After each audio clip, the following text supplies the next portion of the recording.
L'une des questions les plus importantes de notre vie, de l'histoire de la créativité humaine, de la philosophie, est de savoir comment nous pouvons nous trouver nous-mêmes, comment nous définissons nos valeurs et comment, finalement, nous pouvons trouver un sens à notre vie. Pour répondre à ces questions, nous nous plongeons dans la philosophie de Friedrich Nietzsche, qui est l'un des plus grands penseurs de tous les temps et un précurseur de l'existentialisme. Il était célèbre pour ses idées non conventionnelles sur la moralité et la religion. Malgré ses travaux controversés, il s'est avéré être un penseur très profond, faisant preuve d'une grande perspicacité sur la véritable nature de la psychologie humaine, écrivant des lignes directrices relatives à la manière dont les individus peuvent façonner leur avenir en assumant la responsabilité de ce qu'ils sont. Nietzsche a écrit plusieurs livres, et ses enseignements ont façonné la vie de nombreuses personnes, des psychologues aux poètes, des danseurs aux révolutionnaires sociaux. Selon Nietzsche, se trouver soi-même est l'une des entreprises les plus fondamentales de notre vie. Voici donc 4 étapes inspirées de la philosophie de Friedrich Nietzsche dont vous pouvez vous inspirer pour vous aider à vous trouver et à devenir ce que vous voulez vraiment devenir. Numéro 1. Ne suivez pas la mentalité du troupeau. Nietzsche dit « Ce que nous avons appelé valeur universelle, ce que nous avons appelé vérité, n'a toujours été que l'expression personnelle de ceux qui les ont promus. » Nietzsche pense qu'un code sociétal rigide crée ce qu'il appelle la mentalité de troupeau. Comme un troupeau d'animaux, une mentalité de troupeau vise la similitude, le confort et la préservation de sa population. De même, le code moral de la société a été fabriqué par des individus, puis imposé à d'autres personnes, afin que la société puisse contrôler le comportement humain. Bien que cela puisse nous protéger de certains comportements humains extrêmes, cela limite également notre individualité et notre créativité. En outre, le jugement dogmatique strict du comportement humain peut même rendre certains individus plus rebelles, ce qui entraîne des attitudes antisociales extrêmes, et pire encore, des actions. Si ces limites et règles dictatoriales deviennent tyranniques et déraisonnablement dures, la réponse rebelle peut souvent être tout aussi dure. Si le code moral de la société est suffisamment souple, les personnes qui ont des opinions opposées n'ont pas besoin d'être particulièrement énergiques pour apporter le changement qu'elles souhaitent voir dans le monde. Dans la vie réelle, la plupart du temps, la moralité est prêchée de manière très stricte. Ce n'est pas seulement parce que les structures sociétales, religieuses et éducatives le présentent ainsi. C'est aussi l'attitude de la majorité des gens qui ne veulent pas se démarquer du groupe par peur d'être rejetés. Par conséquent, toute personne qui se distingue trop, selon les représentants de ces groupes, est une personne qui semble terrifiante et dangereuse. Il est bien connu que les gens ont peur de l'inconnu. Et cela se reflète parfaitement dans cette dynamique. On peut le constater dans notre vie quotidienne, que ce soit au Moyen-Âge ou dans le monde moderne. Cette dynamique est toujours présente, qu'il s'agisse de Galilée, tué pour avoir pensé en dehors des sentiers battus, ou de l'école, où vos camarades de classe vous ridiculisent, vous ou un autre élève, parce que vous êtes différent et que vous vous démarquez, tout est fait de la même manière. Le troupeau est composé de personnes qui ont amputé leurs rêves et leurs objectifs de créativité et qui se sentent en insécurité, voire menacées par tous ceux qui font preuve de ces qualités.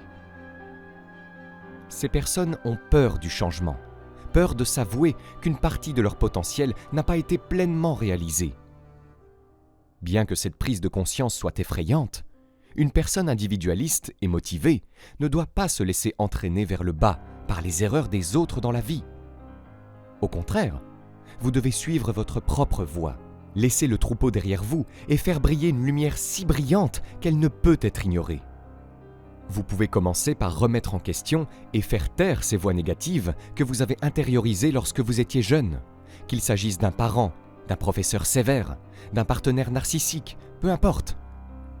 Quiconque vous a dit que vous ne pouviez pas faire les choses que vous voudriez faire vous a probablement dit ça parce qu'il avait peur de votre succès, parce que cela exposerait tout ce qui est mauvais en lui. Ils ont donc voulu limiter votre individualité et vous ramener dans le troupeau. De plus, le fait d'être fort et courageux vous aide à résister à la sensation effrayante de sortir de votre zone de confort, car cela fait partie intégrante de votre identité réelle. Numéro 2. Accepter la difficulté de la découverte de soi. Selon les mots de Nietzsche, aucun prix n'est trop élevé à payer pour le privilège de se posséder soi-même. Notre réaction instinctive et intuitive consiste à fuir toute douleur et toute souffrance. La technologie et la facilité de tout réaliser nous ont rendus ingrats et nous avons oublié que la souffrance fait partie intégrante de la vie. Cependant, selon Nietzsche, c'est seulement lorsque nous sommes prêts à affronter les défis de la vie que nous grandissons spirituellement. En 1873, alors qu'il avait 29 ans, Nietzsche a abordé cette question fondamentale de la façon dont nous nous trouvons dans un magnifique essai intitulé « Schopenhauer comme éducateur ».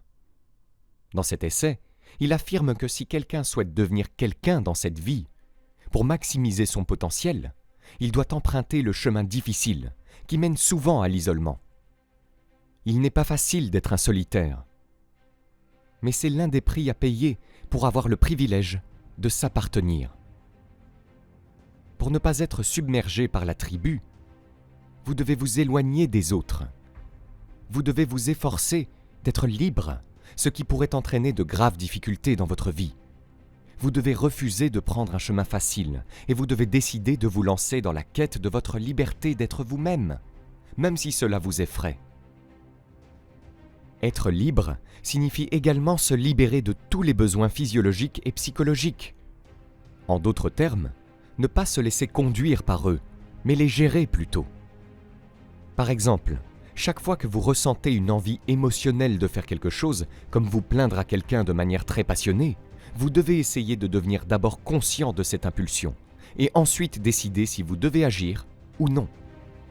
La philosophie de Nietzsche sur ce point est en quelque sorte similaire à celle de nombreux gourous de la motivation et leaders d'opinion modernes, mais la similitude n'est qu'apparente.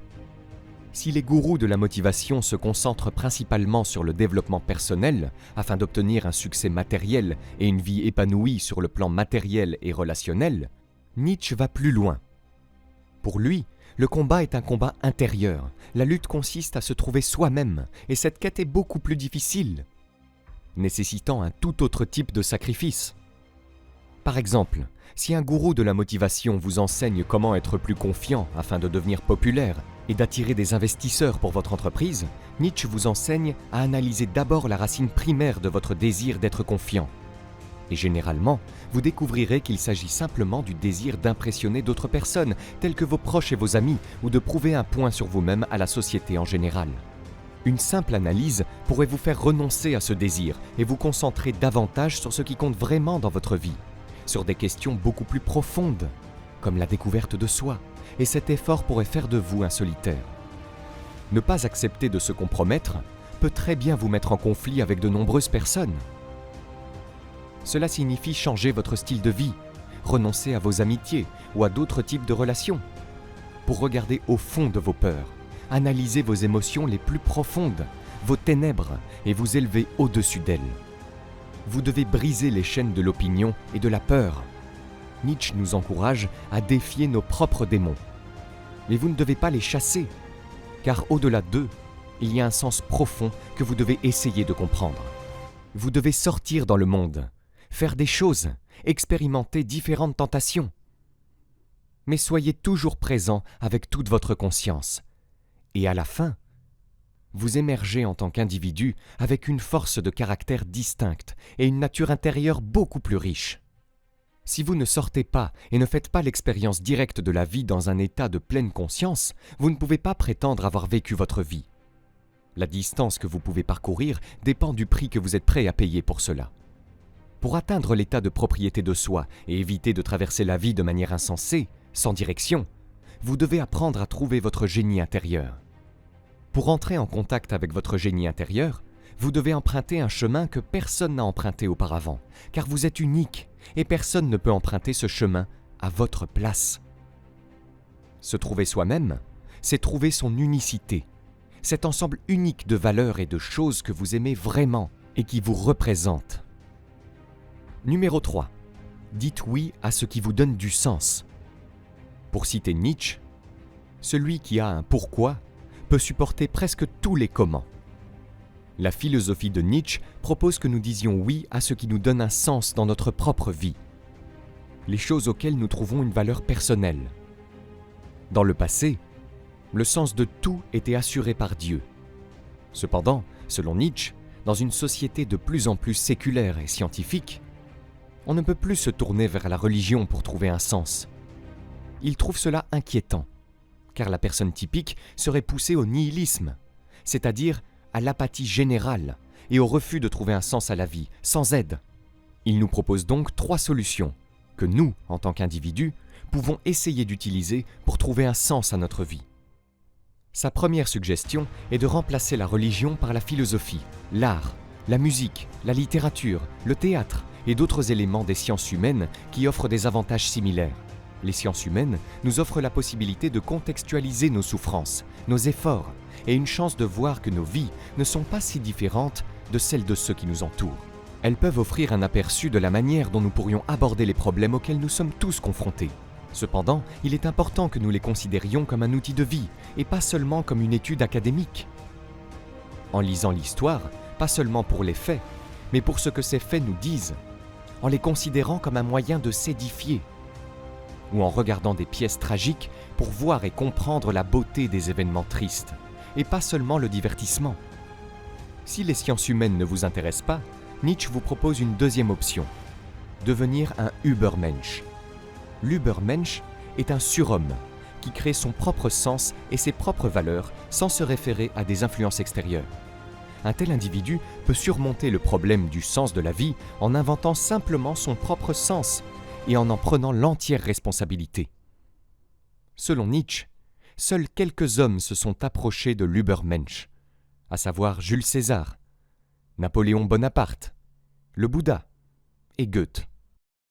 Pour nous les humains, nous pouvons espérer trouver un certain sens en regardant vers l'intérieur et en évaluant les choses auxquelles nous accordons vraiment de la valeur et celles que nous disons aimer uniquement parce que la société nous le dit. Nietzsche considère l'évolution psychologique de l'humanité comme une histoire en constante progression, à laquelle nous devons prendre part. Si devenir un surhomme n'est pas quelque chose que vous appréciez, alors Nietzsche suggère une autre méthode pour trouver un sens, qui consiste à aimer sa vie, peu importe ce qu'elle contient. Amor fati, l'amour du destin, est l'une des idées les plus intéressantes de Nietzsche, qui peut nous apporter beaucoup de réconfort lorsque nous en avons le plus besoin. Aimer son destin, c'est savoir que tout ce qui s'est passé dans sa vie, le bon, le mauvais, et même le laid, a contribué à ce que l'on est et à ce que l'on fait en ce moment même. Essayer de se créer soi-même conduira à certains échecs, mais embrasser ces échecs en même temps que vos succès peut aider à rallumer l'amour de la vie et vous aider à en voir le sens, même dans les pires moments. Numéro 4. Trouvez vos vraies valeurs. Nietzsche nous demande « Et si, un jour ou l'autre, un démon vous poursuivait dans votre plus grande solitude et vous disait « Cette vie telle que tu la vis maintenant et que tu l'as vécue, tu devras la vivre une fois de plus et d'innombrables fois encore. Ne te jetterais-tu pas à terre ? Ne grincerais-tu pas des dents et ne maudirais-tu pas le démon qui a parlé ainsi ?» Nietzsche pense que nous devons créer nos propres valeurs pour soulever le plus grand poids. Le plus grand poids est une situation métaphorique mise en avant par Nietzsche, qui représente le sentiment qui vous écrase à répéter les erreurs du passé à cause des valeurs non évaluées que vous adoptez de votre troupeau. L'objectif de ce concept est de vous faire vous demander si ce que vous faites a vraiment un sens ou si vous agissez simplement en fonction de ce que votre troupeau pense être juste. Si vous pensez que les choses que vous faites valent la peine d'être répétées éternellement, que vous pouvez être sûr d'être pleinement individué, vous aurez suffisamment de courage et de force pour soulever le plus grand poids. Si vous ne pensez pas que la façon dont vous avez vécu vaut la peine d'être répétée à l'infini, il y a de fortes chances que vous n'ayez pas formé vos propres valeurs et que vous soyez toujours l'esclave de votre société, et pire encore, de vous-même. Si vous vous retrouvez à répéter les mêmes erreurs que d'habitude et que vous vous sentez écrasé, il y a de fortes chances que vous n'ayez pas réévalué la morale qui vous a été imposée par votre troupeau. Ainsi, vous n'êtes pas encore un individu pleinement développé.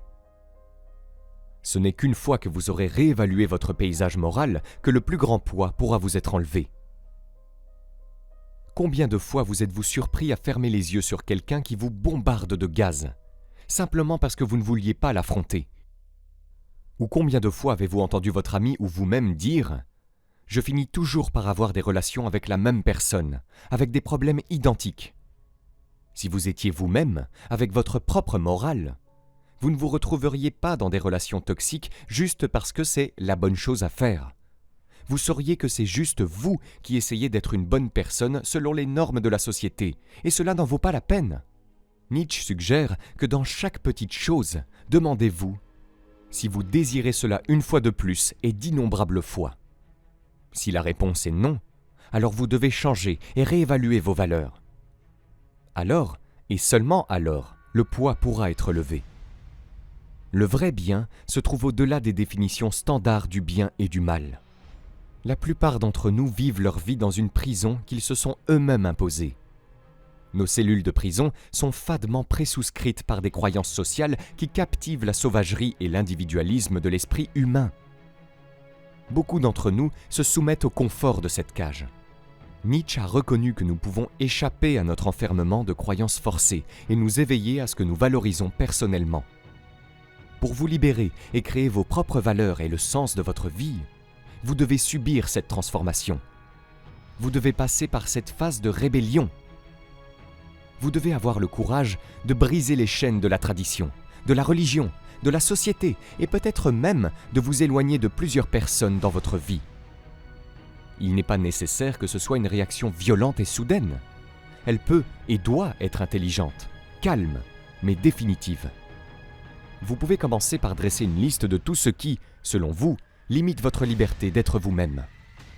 Il peut s'agir d'une malheureuse règle non écrite sur votre lieu de travail, de votre conjoint qui essaye toujours de contrôler et de corriger votre comportement, ou encore de vos amis ou de vos parents qui vous critiquent lorsque vous vous comportez d'une certaine manière. Une fois que vous avez fait cela, essayez de penser à des stratégies possibles pour changer cette situation. Peut-être pourriez-vous avoir une discussion avec votre conjoint au cours de laquelle vous pourrez parler de ce problème. Peut-être pourriez-vous parler à vos collègues ou à vos supérieurs lors d'une réunion au travail des problèmes que vous rencontrez, de la façon dont cela vous affecte et de la façon dont vous aimeriez que cela change. Ou vous pourriez trouver de nouveaux amis qui peuvent mieux vous apprécier. Lorsque vous vous sentez accablé par le plus grand des poids, vous n'avez pas besoin de cacher vos aspirations. Mais vous devez au contraire vous libérer de la prison hermétique que vous vous êtes construite et poursuivre les rêves qui donnent un sens à votre vie. Si vous avez aimé cette vidéo, vous pouvez cliquer sur le bouton j'aime et vous abonner à la chaîne. Cela nous fera chaud au cœur. Vous êtes également libre de recevoir notre guide pour apprendre à générer vos premiers 200 € par mois sur Internet en cliquant sur le lien dans la description sous cette vidéo. Le tout gratuitement. À très vite.